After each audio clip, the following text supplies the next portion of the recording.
Salam, ça va? Ça va et toi? Alhamdoulilah. Alors, je me permets de t'appeler. Déjà, je voudrais te dire que j'ai déjà appelé Loubna 2 fois pour lui raconter. La dernière fois que je l'ai appelée, elle m'avait donné un conseil, mais j'ai beaucoup de mal en fait. Et vu que je peux en parler à personne, et ben, je me suis dit peut-être qu'un deuxième serait bien. En fait, mon histoire, elle est un peu longue, du coup, je vais faire court. En gros, moi, mes frères et sœurs et ma mère, on se faisait violenter par mon père. Moi, quand j'avais appelé Loubna, c'était au moment où je ne savais pas quoi faire, si je devais le dénoncer ou pas. Grâce à ses conseils, etc., j'ai trouvé la force, je l'ai dénoncé et tout. D'accord. Maintenant, il a été attrapé, donc ça s'est passé sur une longue période, mais il s'est fait attraper, etc. Bon, bref, voilà. Et là, en fait, ça fait une semaine qu'il est en détention. Franchement, j'ai pas trop de nouvelles parce que ça me fait mal, en fait, du coup, voilà. Par contre, son avocat à lui, il nous transmet des dossiers et des messages et je sais que... Je vais pas pleurer, pardon. Je sais que mon père, il demande à me voir, enfin, surtout moi parce que je suis la plus grande. Il demande à nous parler, etc. Et genre, il est tout seul parce que personne ne sait en fait. On a osé le dire à personne. Enfin, si, du coup, certaines personnes le savent quand il n'est plus à la maison. Mais c'est des personnes très proches et ils ont décidé de prendre notre parti. Et moi, quand du coup j'ai rappelé Loubna une deuxième fois, je lui ai demandé est-ce que ça reste mon père et j'ai peur de Dieu. Donc est-ce que je fais l'effort au moins d'aller le voir, savoir ce qu'il a à me dire, nous dire, je sais pas. Loubna m'a dit est-ce que tu veux quand il sorte, il revienne, qu'il vous fasse lavage de cerveau et que ça reparte. Et bien sûr j'ai dit non, mais du coup j'ai pas plus conversé avec Loubna et voilà. Mais en fait je fais que d'y penser, genre tout le temps. Moi, ma chérie, si tu en ressens le besoin, va le voir et parle avec lui. Si tu ne ressens pas le besoin, next. J'en ressens besoin, mais comme elle a dit Loubna, si après ça recommence et que ça, tu vois, ça reste mon père, il a quand même sûrement... Enfin, tu vois, il va peut-être savoir dire des choses, etc. Je sais pas, tu vois. Moi, ma chérie, je te le dis. Comment ça va se passer, et vu qu'entre guillemets, c'est moi qui balance, si en fait il veut me parler pour me désinguer, je sais pas. Il va te faire quoi de pire? Qu'est-ce qu'il a déjà fait? La pression psychologique. Genre, il va me dire, ouais, t'as balance ton père, tu sais, je sais pas. Je sais pas. Ta balance ton père, c'est-à-dire? C'était un soir après, on va dire, une semaine après l'appel avec Loubna, et c'était chaud. Et du coup, j'ai appelé en anonyme la police, enfin le commissariat de ma ville, et je leur ai dit, je me suis fait passer pour un voisin, je leur ai dit, ouais, il y a des cris dans la... Et lui, il le sait que c'est toi? Non. Alors pourquoi tu ouvres ta bouche? J'ai pas compris. Je sais pas, il va se dire, enfin, je sais pas, peut-être qu'il va prêcher le faux pour savoir le vrai, je sais pas. Et dans le mot Mahart, je sais pas. Ne rien dire, ne rien faire, tu sais pas te taire? Si, si. Alors? Qu'ils me disent des trucs et qu'après moi, au fond, je sache que c'est moi. Je sais pas. Moi, je te dirais de te taire si personne ne sait. Et si t'étais à ma place, tu serais allé le voir? Non. Moi, non. Mais moi, je suis une connasse finie, donc non. C'est pas pareil.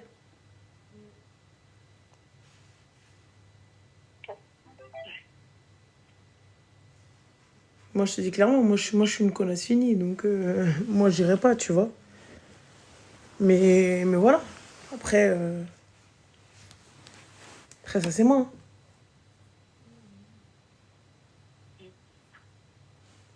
Ok.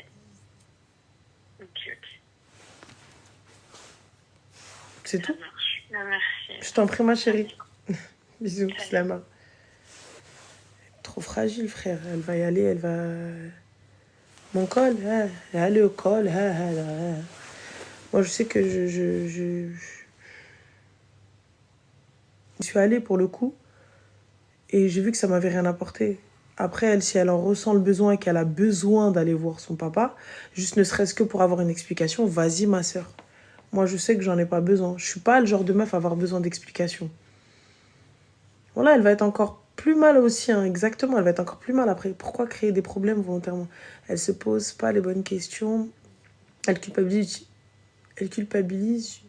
inutilement, je pense. Je pense aussi, parce que tu as le côté, justement, quand je vous dis d'aller voir un psy musulman quand vous êtes musulman, ou un psy chrétien quand vous l'êtes, ou juif quand vous l'êtes. Pourquoi? Parce que c'est des gens qui vont pouvoir vous aider à comprendre les choses en prenant en compte le côté religieux. Parce que là, tu vas voir un psy classique lambda, il va te dire, mais non, mais vous devez rompre les liens,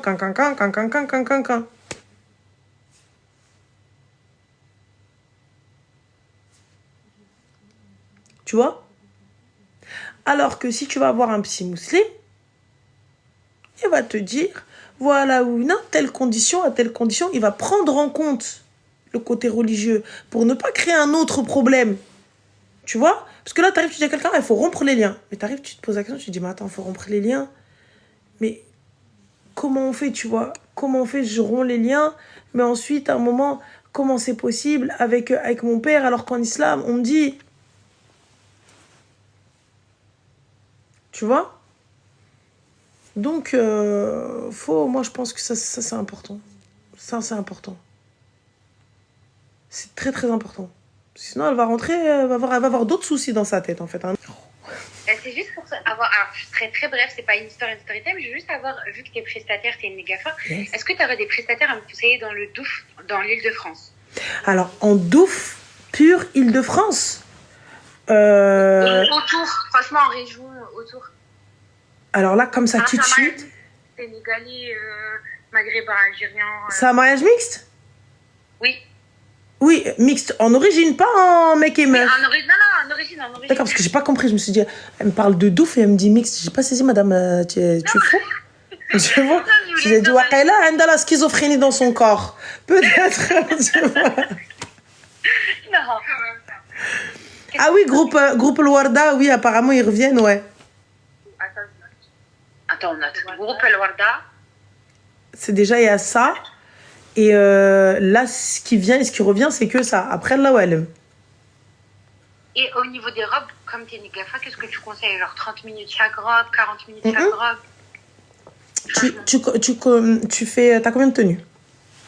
J'en ai 5. Ouais, birthday, 5, mec, quartier. Ça va pas? Mais 5, elle rentre avec une. Elle rentre avec sa robe de mariée. Ouais, la robe de mariée, elle compte pas. La robe de mariée, elle compte pas. Ok, 4, ça fait 4. T'as 4 robes. La robe de mariée, ma chérie, normalement, on reste pas longtemps avec et tout le monde t'a vu à la mairie. Donc moi, idéalement, je conseille même pas à la mariée de rentrer avec sa robe de mariée. Je lui conseille de rentrer avec une tenue. T'arrives, t'es prête, t'es fraîche, on t'a apprêté. Hop, tu fais ton entrée. Ensuite, t'en mets 2 avant repas et 2 après repas. 2 avant repas, 2 après repas? 2 avant repas, 2 après repas.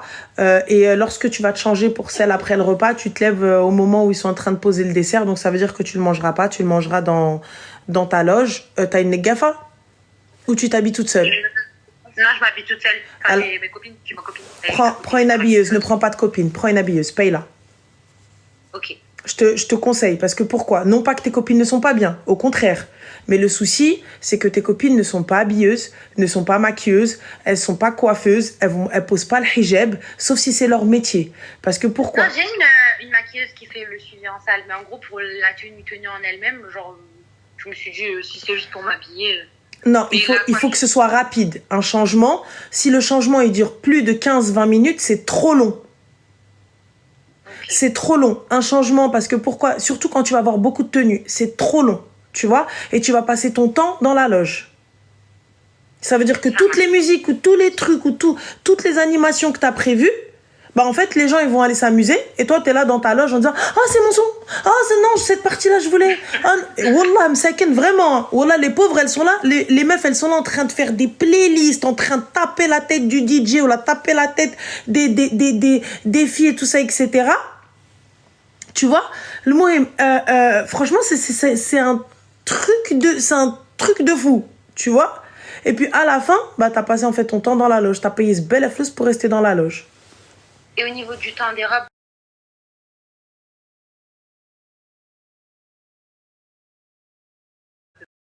Bah ça va dépendre, ça va dépendre de l'heure de ton repas et de l'heure de ton entrée. Ma chérie, là tu te mélanges avec des Arabes et des Noirs. Tu t'attends à quoi? j'avoue. Ma chérie, vous vous attendez à quoi? Déjà, nous, les Arabes, c'est compliqué. Les Noirs, c'est compliqué. Alors, imagine les deux. En termes d'horaire. Ça y est, merci, au revoir. Ça y est, on est foutu, on est mort. Ça veut dire, tu fais ton entrée, Zama, tu leur as dit 19h ou là, tu vas pas rentrer à 19h. Tu fais ça un samedi ou un dimanche ou un vendredi? Je fais ça un samedi. Tu fais ça un samedi? Ouais, alors elle va faire son entrée vers 20h30, un truc comme ça.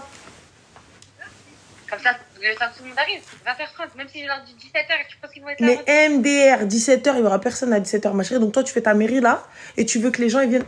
Écoute-moi bien, je te le dis. Sauf si tu les prends de la mairie avec toi et vous allez à la salle tous ensemble. Sinon, non. Ils seront pas là. Même ta propre famille, ils seront pas là. Yallah. Je te le dis. Je te le dis. J'ai espoir. Bah wallah. Ayez de l'espoir. Moi, t'as vu, je suis là pour briser vos rêves. Je suis là pour briser l'espoir. Tu sais, parce que moi, mes mariés, quand elles me disent, non, mais Ranel, je t'explique, hein, vraiment, j'insiste, je connais tout le monde, je connais ma famille, je connais mes amis, je connais les miens, donc c'est très important. Je te dis qu'on sera dans la salle à 18h30, donc je veux absolument que tu sois là à 17h. Je dis, ma chérie, je peux même être là à 15h, cousine, j'en ai rien à balance. Je te dis que tu feras pas ton entrée avant telle heure. Non, mais attends, je les connais, d'accord? Nous, on n'est pas comme ça. Qui fait son entrée à l'heure que j'ai dit? La mariée. Parce que toi, tu seras là. Toi, tu seras là, t'as fini tes photos, t'as fini ton tour, t'es dans la voiture, t'attends. C'est les gens qui seront pas là. Tu vois, donc toi, tu seras là, ton photographe sera là, tous tes prestataires seront là, et tout. Mais les invités, ils seront pas là. Et tu peux pas faire une entrée, t'attends combien de personnes? 300 personnes. Eh ben, 300 personnes, ma chérie, tu peux pas faire une entrée avec 100 personnes dans ta salle. C'est pas possible. Ok. Ça veut dire que tu vas avoir 10 tables sur 30. Ouais, j'avoue, c'est pas... C'est ta caméra, en fait, ton vidéaste, c'est quoi ça? Ça va être nul à chier, en fait, dans tes vidéos, dans tes photos. Et si j'ai un conseil à te donner, c'est d'ouvrir le buffet avant ton arrivée. Parce que si tu fais une arrivée tard et que le traiteur il pose à manger à 22h et que toi tu rentres à 20h ou à 21h, le temps que le buffet s'ouvre et tout ça, etc., SLM. En fait, les gens, ils mangent 2 fois et tout. Enfin bref, ils attendent pour rien. Moi, je sais que je suis contre le fait que les mariés ouvrent le buffet. Laisse les gens manger. Enfin, attendez qu'il y ait du monde, ouvrez le buffet, fin de l'histoire.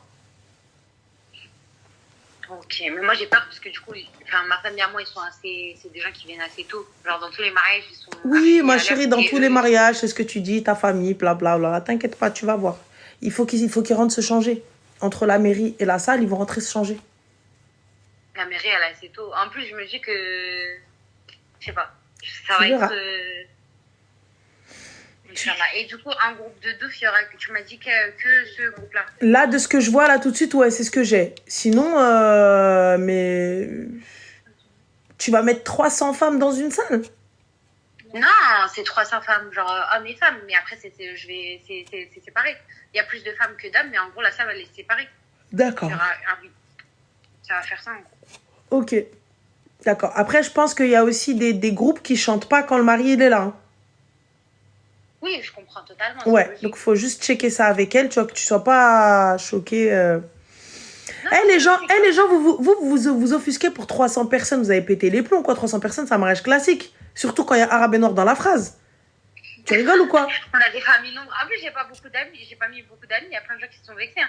C'est que la famille proche et... 300 personnes, c'est classique. C'est classique, 300 personnes. Quand vous allez chez les Turcs, les Pakistanais et tout, ça parle, on commence à discuter avec vous à partir de 1000 personnes. Et là, 1000 personnes, il n'y a pas beaucoup. Donc, c'est c'est normal.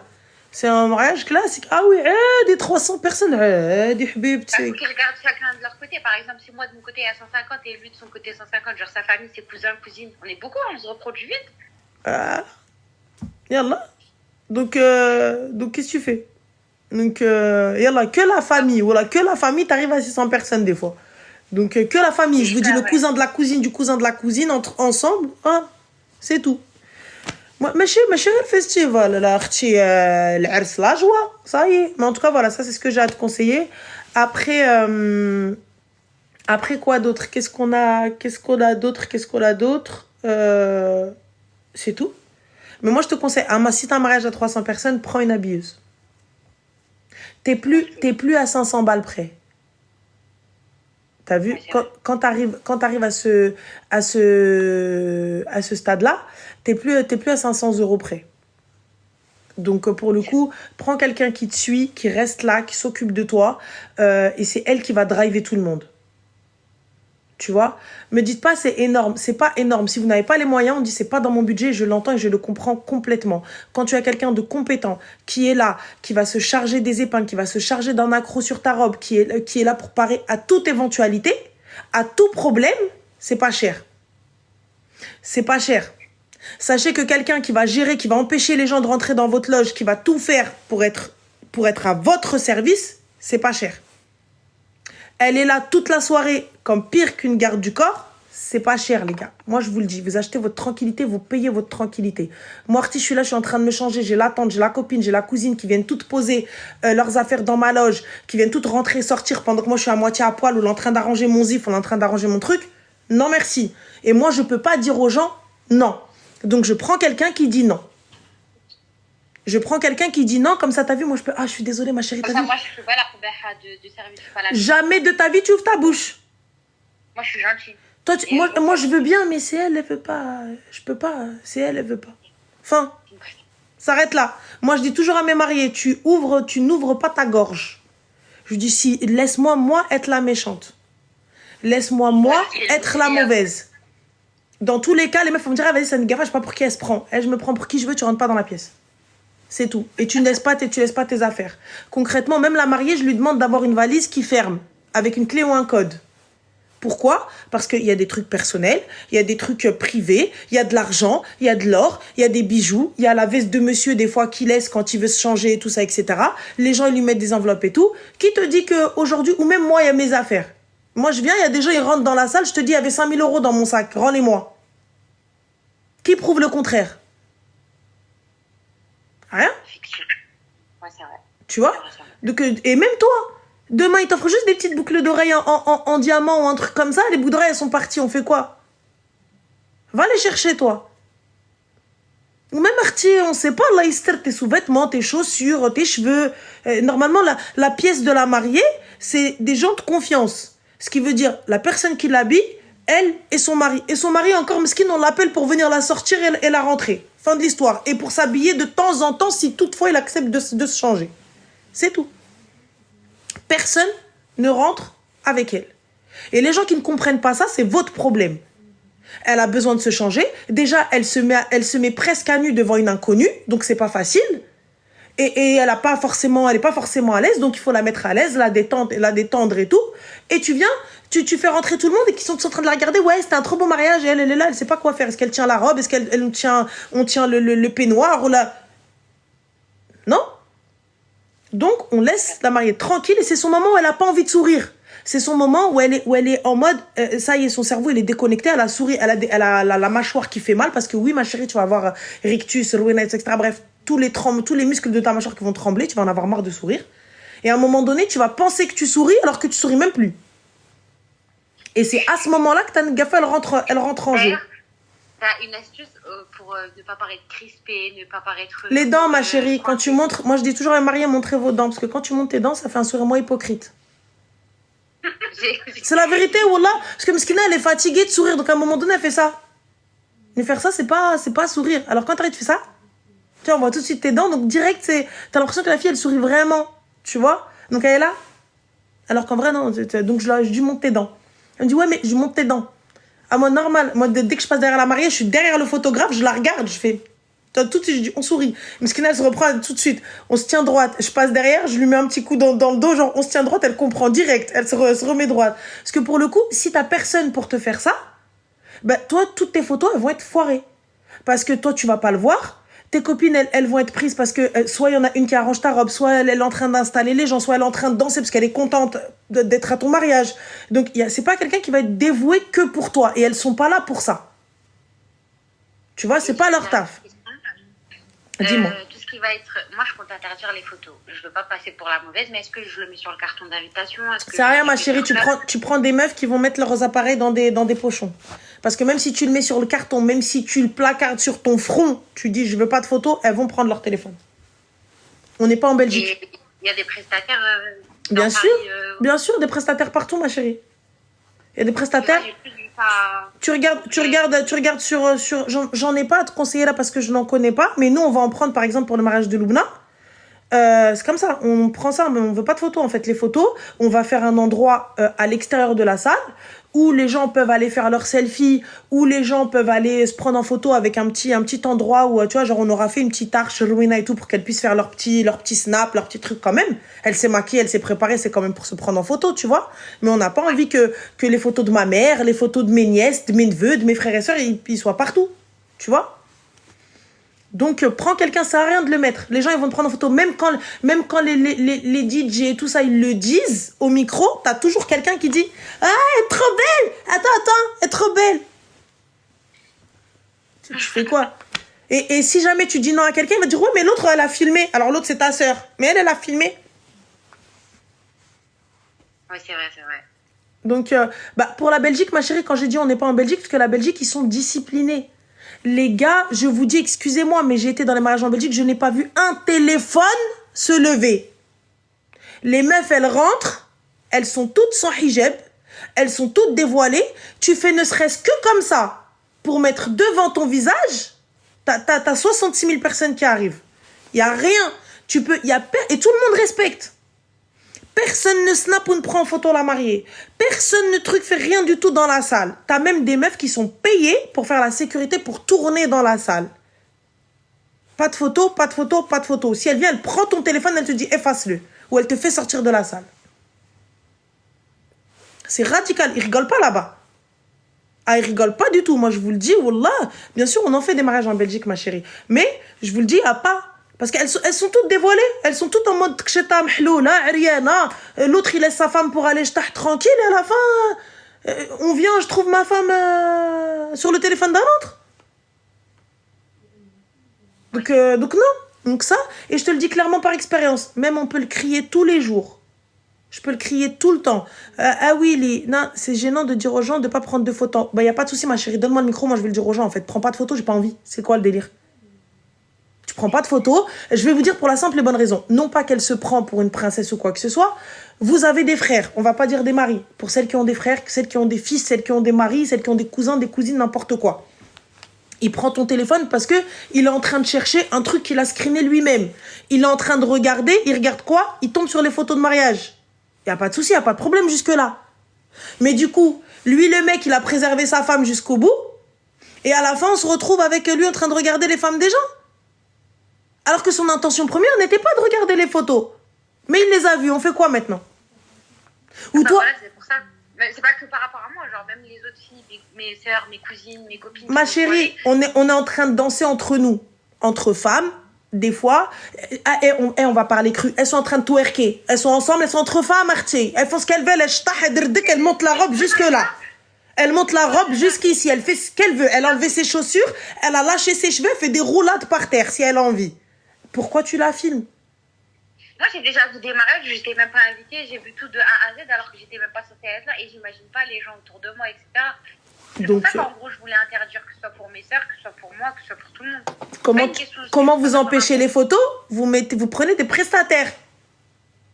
Vous prenez des prestataires qui mettent les petites pochettes ou là simplement vestir de téléphone. Fin de l'histoire. T'as vu, vous avez accès à votre téléphone. C'est un petit pochon qui va camoufler caméra avant, caméra arrière. Mais vous avez l'accès total à votre téléphone. Vous pouvez répondre, vous pouvez faire ce que vous voulez. Lorsque vous sortez, y en a qui craquent les pochettes et qui filment en cachette. Bah moi, ma chérie, je te mens pas. Je prends des meufs dans la salle. Je les paye. Ça vaut quoi? Ça vaut 100, 150 balles la soirée. La meuf, elle est là, elle tourne. Elle tourne, elle regarde, elle check. Elle est payée pour ça.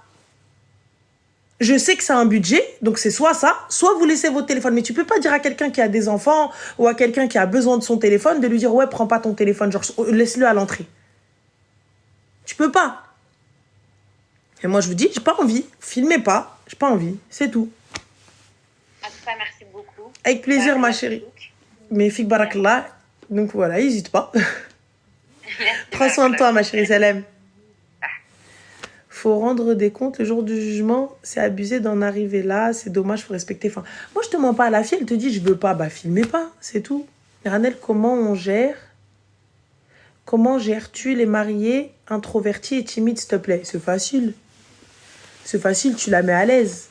Elle rigole un petit peu avec toi dans la salle. Moi, je sais que je mets à l'aise parce que c'est très... c'est marrant, tu vois. Donc, t'es là un petit peu pour la détendre.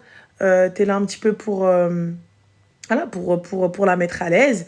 Et il faut lui expliquer que c'est juste comme du spectacle. C'est la première entrée. Concentre-toi sur une seule personne ou sur regarde le fond de la salle ou un truc comme ça. Et fin de l'histoire.